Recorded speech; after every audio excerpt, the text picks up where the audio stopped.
जनता के द्वारा सरकार बनाया जाता है और सरकार का काम है जनता के बीच में उनके तमाम जो भी सुख दुख है उनको बांटे। जो भी सरकारी योजनाएं हैं वो जनता तक पहुंचे और ऐसे में जनता को ये तमाम सुविधाएं मिलती है जो देख रहे हैं। लेकिन कुछ ऐसे भी लोग हैं जो अपनी बातों को सरकार तक पहुंचाना चाहते हैं कि जो भी योजनाएं सरकार के द्वारा चलाई जाती हैं वो शिक्षा हो, स्वास्थ्य हो या फिर रोजगार के अवसर हो, उसमें कुछ और भी परिवर्तन होने चाहिए जिससे सरकार और मजबूत होकर और विकास कर सके। इसी क्रम में हमारे बीच में मौजूद है तमाम जानकारी के लिए प्रभास कुमार उर्फ गुल्लू पासवान जी, जो साझा करना चाहते हैं, सरकार तक अपनी बात पहुंचाना चाहते हैं। हमारे स्टूडियो में मौजूद हैं, हम उनका हार्दिक स्वागत करते हैं। और क्या कहेंगे, क्या आप सरकार को योजनाओं तक रूबरू कराना चाहते हैं क्या? सबसे पहले तो हम माननीय मुख्यमंत्री महोदय श्री नीतीश कुमार जी, माननीय उप मुख्यमंत्री महोदय श्री सम्राट चौधरी जी, सह गृह मंत्री माननीय उप मुख्यमंत्री विजय सिन्हा जी को एवं तमाम जी एनडीए के सभी मंत्रीगण, विधायकगण और नव वर्ष, मकर संक्रांति और महापर्व 26 जनवरी की ढेर सारी बधाई और सबों की लंबी उम्र की कामना करता हूँ। और मैं प्रभास कुमार प्रभात उर्फ गुल्लू पासवान, मेरा घर मनकी प्रखंड ग्राम पंचायत महाराजगंज वन चकमा का पड़ता है। जी हम अपनी बात कहें तो आम जन की बात को सुन के और उसी की बात को सरकार तक पहुंचाने के लिए सरकार तक पहुंचा रहे हैं। सरकार आपके द्वार की आ रही है, मगर आज आप सरकार तक अपनी बात पहुंचा रहे हैं, तो वो कौन सी बातें हैं? बातें हैं कि सबसे पहले तो हम स्वास्थ्य पे चर्चा करेंगे। मुख्य चर्चा 3 करेंगे हम, मुद्दा भी 3 ही हैं, जिसपे कि ऐसे लोकोक्ति में कहा गया है स्वास्थ्य, शिक्षा और रोजगार, इसी पे टिकी है पूरा संसार। बहुत बड़ी बात। तो हम पहले स्वास्थ्य पे चर्चा करेंगे और सरकार तक आपके चैनल कोसी आलोक इलेक्ट्रॉनिक मीडिया के माध्यम से अपनी जो है हम सुझाव सरकार तक पहुंचा रहे हैं। स्वास्थ्य की ही पहली बात कर दी जाए, क्या है? जी, स्वास्थ्य पे हम बात करते हैं कि स्वास्थ्य व्यवस्था बहुत अच्छी तरह से चल रही है, लेकिन उसमें कुछ अभी भी खामियां हैं। खामियां ये है कि हर एक बिहार में हर एक पंचायत में उप स्वास्थ्य केंद्र बन के रेडी, भवन बन चुका है, लेकिन वहाँ पर समुचित व्यवस्था नहीं है, जिसके कारण आम जन को शहर की ओर मुँह करना पड़ता है। और शहर में परेशानी तो आप या हम खुद जानते हैं कि कितनी परेशानी शहर आने में झेलना पड़ता है, जाम से लेकर के तरह तरह की यातनाएं। हम चाहेंगे कि सरकार ने जो योजना चला रखी है उनके लिए सरकार धन्यवाद के पात्र है, लेकिन उसी को और सुचारू रूप से चलाना चाहिए। तो उप स्वास्थ्य केंद्र जो बनी हुई है उसमें समुचित व्यवस्था नहीं है, जिसके कारण लोग छोटी छोटी बीमारी के लिए जैसे सर्दी, खांसी, बुखार, ये आम चीज है, इसके लिए लोग शहर की ओर आते हैं और यहाँ से जो है वो शाम में जाते हैं भूखे प्यासे, जो भी पैसे रहते हैं वो आवाजाही में खत्म हो जाता है। जी, आपने बताया उप स्वास्थ्य केंद्र है, वहाँ तो डॉक्टर भी होंगे, पैथोलॉजी की भी सुविधा होगी, तमाम सुविधा है, तो फिर क्यों शहर में आ रहे हैं? देखिए सर, सुविधा है, हर एक उप स्वास्थ्य केंद्र पे नहीं, कहीं कहीं है, तो कहीं कहीं से नहीं चलेगा। हम चाहते हैं कि सरकार हर उप स्वास्थ्य केंद्र में समुचित व्यवस्था करे, वहाँ डॉक्टर रहे, नर्स रहे, लैब टेक्नीशियन रहे और पैरामेडिकल स्टाफ रहे, तो आदमी को शहर की ओर नहीं आना जी, पड़ेगा। आप ये बात कर रहे हैं अपने क्षेत्र की कर रहे हैं या फिर तमाम जगहों की? जहाँ तक की बात आ रही है, सब जगह तो ये व्यवस्था होती है, खासकर हो सकता है आपके क्षेत्र में ना हो, इसीलिए आप सरकार तक अपनी बात पहुँचाना चाह रहे हैं। देखिए, हम जो है बहुत जगह घूम चुके हैं, बहुत डिस्ट्रिक्ट गए हुए हैं और हम देखे हैं कि कुछ ही जगह पर, उसमें भी कहीं एक डॉक्टर हैं, कहीं एक एनएम है, कहीं एक स्टाफ है, उसी पे चल रहा है। लेकिन हर एक बिहार में हर एक जगह यदि हो जाए तो सरकार के भी जो है कंधे से कंधा मिला करके पब्लिक भी काम करेंगे और पब्लिक को भी सुविधा मिलेगा। सरकार तो अपना योजना चला रही है, लेकिन हम चाहेंगे कि समुचित व्यवस्था सरकार कर दे। मतलब जो उप केंद्र में जो स्वास्थ्य व्यवस्था परिपूर्ण होनी चाहिए, वो कह रहे हैं कि पूर्ण होनी चाहिए, जो अभी अपूर्ण देख रहे हैं। जी, हमारा यही मकसद है कहना कि गांव से लोग इलाज कराने के लिए विकट परिस्थिति में, जैसे भारी रोग के लिए शहर आ सकते हैं, लेकिन मिनिमम छोटी छोटी बीमारी के लिए शहर की ओर नहीं आना पड़े, उसकी समुचित व्यवस्था उप स्वास्थ्य केंद्र में हो जाए। प्राथमिक स्वास्थ्य केंद्र प्रखंड में यदि बृहद रूप से है भी अभी, लेकिन वहाँ भी समुचित व्यवस्था नहीं है, स्टाफ की भारी भरकम कमी है, जिसके कारण जो है लोग वहाँ भी भीड़ देखना पड़ता है, सही इलाज नहीं हो पाता है, उसके लिए लोग को फिर सहारा आना पड़ता है। मेरी मांग है सरकार से, माननीय मुख्यमंत्री नीतीश कुमार जी को विकास पुरुष भी बोला जाता है और लोग उन्हें मानता भी है। इसी के कड़ी में हम कहना चाहेंगे कि लोगों की जो लालसा है, जिसके कारण आपको फिर से लोग कहते थे कि फिर से वही सरकार, इसके लिए भी हम पब्लिक को भी धन्यवाद देते हैं। आपने सही समय पर सही सरकार को चुना है, इसके लिए भी आप धन्यवाद के पात्र हैं। चलिए, मुख्यमंत्री को आप कह रहे हैं स्वास्थ्य व्यवस्था में जो है, आप बोल रहे हैं कि और भी बेहतरीन व्यवस्था करनी चाहिए। रेफर करने की मानसा जो है अधिक बना हुए है जी। रेफर की मानसा कम हो, इस पे जो है हम जोर देंगे। यदि रेफर की मानसा कम हो तो इलाज जो है प्रखंड स्तर पर हो सकता है, लोग को जिला नहीं आना पड़ेगा। हम चाहते हैं कि प्रखंड स्तर पर भी जो है इलाज हो जाए, रेफर विशेष परिस्थिति में किया जाए। रेफर करने से आम जन को काफ़ी कठिनाई होती है और समुचित जगह भी नहीं पहुंच पाता है और पेशेंट जो है रास्ते में ही दम तोड़ देते हैं। रेफर कम हो तो अच्छा रहेगा पब्लिक के लिए। अच्छा, हो सकता है डॉक्टर को समझ में बीमारियां नहीं आ रही हों, तब वो ऊपर वाले डॉक्टर को भेजते हैं, रेफर करते हैं। इसके लिए वो जो है स्वतंत्र है। यदि उसको नहीं समझ में आ रहा है तो वो स्वतंत्र है, लेकिन हम सरकार से या है भी पहले से कि रेफर पंजी है, रेफर पंजी में यदि पेशेंट को हम यहाँ से रेफर करते हैं तो उसको हम नोट करते हैं, लेकिन वो रेफर पंजी जो है जिला में प्रत्येक महीने के लास्ट शनिवार को, प्रत्येक महीने के लास्ट शनिवार को यहाँ पर जो रेफर पंजी को प्रखंड से या उप स्वास्थ्य केंद्र ग्रामीण से मंगाया जाए और उसकी जो है समीक्षा की जाए। रेफर का कारण क्या है, तो जो है डॉक्टर साहब को भी इलाज करने में मन लगेगा और पब्लिक भी जो है खुश रहेंगे। रेफर भी कम होगा, इलाज ज़्यादा होगा।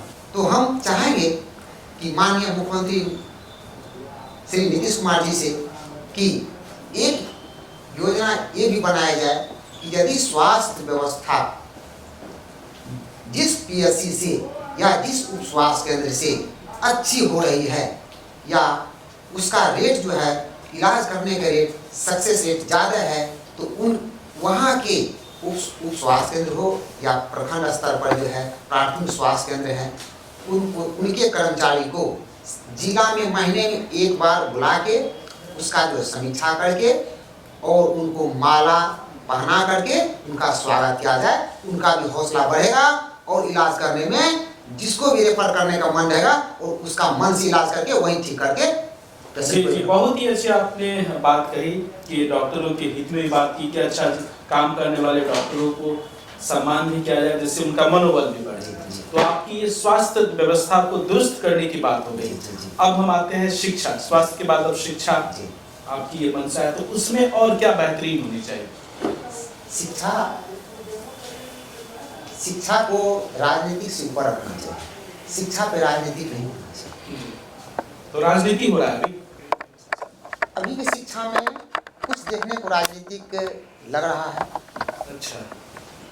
और शिक्षा जो है ये स्वतंत्र चीज है। यदि शिक्षा पर प्रत्येक अभिभावक ध्यान दे तो शिक्षा सुधर सकता है। जैसे कि बच्चे स्कूल आते हैं कि नहीं आते हैं, सरकार ने व्यवस्था चलाई है कि बच्चे को बुला करके भी लाना है शिक्षक को। इनके भी सरकार धन्यवाद के पात्र हैं कि किसी का अभिभावक घर में नहीं है तो शिक्षक जाकर के बुला लेते हैं, ठीक। लेकिन जो अभिभावक घर में रहते हैं उनको चाहिए कि बच्चे को स्कूल तक पहुंचा के वो घर लौटा दे। इससे होता है क्या कि बच्चे में भी पढ़ने की ललक होगी और गार्जियन में भी होगा कि नहीं मेरा बच्चा स्कूल तक पहुंच गया है। और समीक्षा समीक्षा तो बहुत ही जरूरी है। बच्चे कहाँ तक पढ़े, महीने में बच्चे कहाँ तक पढ़े, इसकी समीक्षा खुद अभिभावक को करनी होगी, ना कि सरकार आके करेंगे। सरकार नियम बना देंगे लेकिन अभिभावक घर के गार्जियन अपने बच्चे को जब तक नहीं देखेंगे तब तक जो है वो बच्चे सक्सेस नहीं हो पाएंगे। बात रही यहाँ कि अभिभावक मूर्ख हैं, पढ़े लिखे नहीं। जी, ये भी आता है सवाल। अभिभावक मूर्ख हैं, पढ़े लिखे नहीं हैं, तो वो कॉपी देखेंगे कैसे? तो उनको देखना नहीं है। वो समीक्षा बैठक जो होगा महीने में, शिक्षक और अभिभावक का जो समीक्षा महीने में मीटिंग होती है उसमें वो पहुंचे और बच्चे को खड़ा करके बोले कि 1 क्लास की है या 2 क्लास की, 4 क्लास की, 6 क्लास की, 8 क्लास की या 9th की, 10th की जो है, खड़ा करके उसको बोले कि 5 लाइन तुम बोलो हिंदी पर भी, कोई पोएम बोलो। यदि वो बच्चे बोल दिया तो अभिभावक भी खुश, नहीं मेरा बच्चा नहीं जानता था, बच्चे बोल रहे हैं, खुश हो जाएंगे और शिक्षा की रफ्तार भी जो है आगे बढ़ेगी। पदाधिकारी तो एक बार जाकर के जांच करेंगे, उससे नहीं होता है। शिक्षक और अभिभावक में समन्वय होना बहुत ही जरूरी है, तभी जाकर के शिक्षा का स्तर ऊंचा होगा।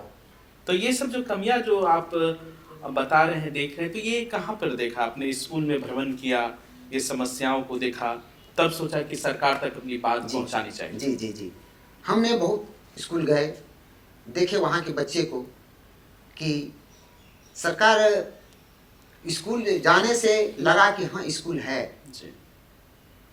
जैसे कि रंग रोहन की, रख रखाव की बहुत सुंदर व्यवस्था सरकार ने कर रही है और है भी। बहुत स्कूल गए हम, बहुत सुंदर से व्यवस्था है, सारा व्यवस्था है, लड़के की और लड़के की सारा व्यवस्था है। तो लेकिन बच्चे में यही कमी है कि टीचर यदि बच्चे को डांटते हैं तो बच्चे स्कूल नहीं आते। तो हमको लगा, हम किसी ऐसे शिक्षक महोदय से पूछे तो बोले देखिए सर, बच्चे को डांटे ना, बच्चे स्कूल नहीं आए कल। तो बोले डांटना तो नहीं है, सरकार की योजना है खेल खेल में पढ़ाना है बच्चे को नहीं डांटना है, नहीं छड़ी का उपयोग करना है, बच्चे डर जाते हैं। बोले हाँ सर, डर तो जाते हैं लेकिन वैसे नहीं डांटे, हम प्यार से ही समझाए कि बच्चे तुम टॉक्स याद करके तुम नहीं आए, अभी टास्क याद कर आना चाहिए। बस बच्चे नहीं आए, टास्क याद नहीं हुआ होगा, बच्चे नहीं आए तो अभिभावक को देखना चाहिए कि मेरे बच्चे स्कूल नहीं गए हैं, उसको स्कूल तक छोड़ना चाहिए। तब जाकर के जो है बच्चे को भी लगेगा कि नहीं हमको पढ़ना ही है, इसके अलावे कुछ नहीं करना है। तो बच्चे भी पढ़ेंगे, अभिभावक भी जागेंगे, टीचर को पढ़ाने में भी मन लगेगा। अच्छा, पहले जो शिक्षक सब होते थे सरकारी स्कूलों में, खासकर महिलाएं देखते होंगे, सुनते होंगे स्वेटर पहन रही है, टाइम पास करिए, मगर आजकल के जो शिक्षक है खासकर महिलाएं वो ज़्यादा पढ़ा भी रही, क्योंकि सरकार जो है उन पर नज़र रख रही है, शिक्षा विभाग जो रख रही है। तो क्या इस बार आप शिक्षा विभाग के कार्यों से खुश हैं? सरकार सही शिक्षा दे रही है स्कूल में? जी जी, इससे हम बहुत खुश हैं।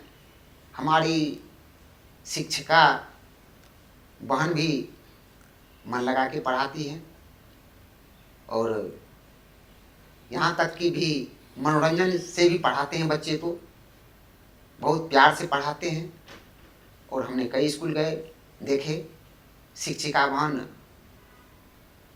बहुत प्यार से बच्चे को नज़दीक में बिठा करके उसको जो है पोएम सुना रही थी और सारे बच्चे सुन रहे थे, खुशी खुशी से हंस रहे थे। और ऐसा हमको ही लगा कि लगता है कि बिन किताब के ही बच्चे याद कर लिए पोएम, इससे जो है अच्छा और क्या होगा। पहले की शिक्षा व्यवस्था से अब की शिक्षा व्यवस्था काफी बदल गई है, बदलाव हुआ है सरकार में, ये मान रहे हैं। तो ये शिक्षा की बात थी। अब जो अगला आता है मुद्दा आपका रोजगार का, स्वास्थ्य भी हो गया, शिक्षा भी हो गए, अब शिक्षा के बाद रोजगार, जो बहुत बड़ी समस्या है बिहार में। तो उसके लिए आप क्या सोच रहे हैं, क्या सरकार को कहना चाहेंगे? जी, रोजगार, जब रोजगार नहीं होगा तो हमारे समाज से, हमारे गांव से, हमारे बिहार से, यहाँ तक कि हमारे देश से भी लोग बाहर जाते हैं कमाने के लिए। ये इससे तकलीफ होती है कि बच्चे, कितने बच्चे ऐसे हैं कि पिता बोल नहीं पाते हैं क्योंकि पिता उसके नज़दीक में नहीं रहते हैं, पिता को देखे भी नहीं हैं, 5-5 साल में आते हैं। इसे उसके माँ को भी तकलीफ होती है कि इसके पिता नहीं हैं, दूर में हैं और इनके ऊपर आश्रय जो है हम ही को सारा चीज़ करना होगा। तो इससे है क्या कि यदि रोजगार मिल जाए, अपने बिहार में रोजगार मिल जाए, तो लोग देश विदेश दूसरे राज्य में नहीं जाएंगे। और हम कहना चाहेंगे इसके विषय में कि सरकार को कि व्यवस्था, यदि गांव की व्यवस्था गांव में कर दिया जाए तो लोग शहर की ओर नहीं आएंगे जी। शहर की व्यवस्था यदि शहर में कर दिया जाए तो लोग दूसरे शहर नहीं जाएंगे। यदि अपने देश में व्यवस्था कर दिया जाए तो दूसरे देश नहीं जाएंगे, विदेश नहीं जाएंगे जी। तो क्या होनी चाहिए, गांव में क्या व्यवस्था होनी चाहिए, शहर में क्या होनी चाहिए आपके अनुसार? गांव में व्यवस्था ये होना चाहिए, हमारे कुटीर उद्योग जो है वहाँ पर होना चाहिए, लघु उद्योग जो है वहाँ पर होना चाहिए। सरकार को गांव में भी, पंचायत स्तर पे भी कम से कम छोटी फैक्ट्री लगानी चाहिए कि जहाँ के लोग वहीं जो है काम करके वहीं रहेंगे और अपने बच्चे को जो है पढ़ने में भी, शिक्षा में भी जो है मदद करेंगे, पढ़ने में भी मदद करेंगे और साथ में मिलजुल कर रहेंगे। साथ रहने से जो है एक समाज का दूसरा ही उमंग रहता है। जैसे कि हम आप लोग भी साथ में रहते हैं, बाल बच्चे बीवी के साथ में, तो बच्चे भी खुशी से पढ़ते हैं, हमको भी अच्छी लगती है कि हम बाहर नहीं जाते हैं। और यहाँ तक है कि एक्सीडेंट की संभावना जो है, अभी बाहर जाते जाते लोग रास्ते में मर जाते हैं, एक्सीडेंटल हो जाते हैं, उससे भी हम बचेंगे। कृषि लोग के लिए क्या कहें, किसानों को क्या कहेंगे, किस तरह वो खेती करे और वहीं पे रहकर आगे बढ़े? जी, किसान को हम कहना चाहेंगे कि सरकार से मदद लेकर के, कृषि विज्ञान तंत्र रखा है, उससे जो है आप मदद लें। सही बीज, सही खाद, समय कब डालना है, कौन बीज कब डालना है, कब पानी डालना है, उससे जो है वैज्ञानिक तरीके से यदि खेती किया जाए तो आपकी उपजाऊ जो है अच्छी रहेगी और मुनाफा आप अच्छे कमाएंगे। तो इसके लिए आप विज्ञान केंद्र से जुड़ें। अभी सरकार ने, माननीय मुख्यमंत्री ने बहुत सुंदर व्यवस्था कर दिया है। अच्छा, जब किसान खेती करते हैं, अपनी फसल तैयार होने के बाद वो वहाँ नहीं बेचते, शहरों में बेचते हैं, तो क्या आपके मन में कुछ विचार चल रहे हैं कि सरकार तक पहुँचाया जाए? जी जी, हम किसान जो है यदि गांव में अनाज उपजा रहे हैं और उनको जो है वह शहर में लाते हैं तो उनको जो है शहर में आने की खर्च जो है बढ़ गया और जो मुनाफा होना चाहिए वो उसका घट जाएगा। और शहर में किस कैटेगरी का हमको व्यापारी मिलेंगे वो जो है उस पर निर्भर करता है।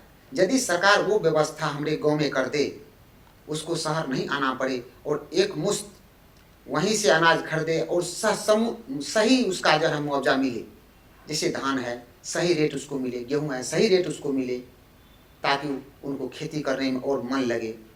ऐसा नहीं कि उसको 10 रुपया लग गया, सरकार उसको 5 रुपया दे रही है, ऐसा नहीं होना चाहिए। उसको समुचित जो है जितना लागत है उससे जो है कुछ मुनाफा करके उसको मुआवजा दिया जाए, तो उसको ललक जगेगी और किसान जो है अच्छी फसल उपजाएंगे। हमारा देश भी जो है कृषि प्रधान देश है, उसी पे हम लोग निर्भर भी हैं। किसान जीवित हैं तो हम लोग जीवित हैं। और माननीय उप मुख्यमंत्री महोदय, सहगृह मंत्री महोदय सम्राट चौधरी जी ने जो अतिक्रमण मुक्त बिहार बनाने का संकल्प लिए हैं, उनको भी हम धन्यवाद देते हैं कि यदि अतिक्रमण मुक्त बिहार बन जाए तो इससे जो है आने जाने वाले को कहीं दिक्कत नहीं होगी। लेकिन यहाँ हम कहना चाहेंगे कि माननीय शहर के रोड के किनारे गरीब मजदूर रहते हैं, उनको रहने के लिए घर नहीं है। हम चाहेंगे कि उनको आपके ही योजना है कि 3 डिसमिल जमीन दिया जाए, प्रत्येक गरीब को 3 डिसमिल जमीन दिया जाए। अच्छा, 3 डिसमिल जी, तो 3 डिसमिल जमीन दिया जाए तो उनकी जो है बारीकी से जांच पड़ताल कर लिया जाए कि सही में ये गरीब हैं। गरीब तो रहते ही हैं, कोई जमींदार जो है आके रोड पे नहीं बसेगा। रेयर केस में कहीं अभी हम देखे हैं, प्रेस में न्यूज में देखे हैं कि सरकार के ज़मीन को जो है कब्जा कर लिया है, वो रेयर केस भी होता है। लेकिन अधिकतर जो है मजदूर लोग, गरीब लोग, नीचे तबके के लोग रोड के किनारे रहते हैं, उनको समुचित व्यवस्था करके उसको जो है आवास योजना आपका है ही, 3 डिसमिल है ही, उसको दे करके सही व्यवस्थित कर दिया जाए और व्यवस्था अपने आप बदल जाएगी। फिलहाल ये जानकारी दे रहे थे प्रभास कुमार जी, और अच्छी बातें उन्होंने बताई, जो मन की बातें थी उनको उन्होंने आपके बीच साझा किया। फिलहाल दर्शकों, आप बने रहिए खबरों के लिए, देखते रहिए कोशी आलोक न्यूज।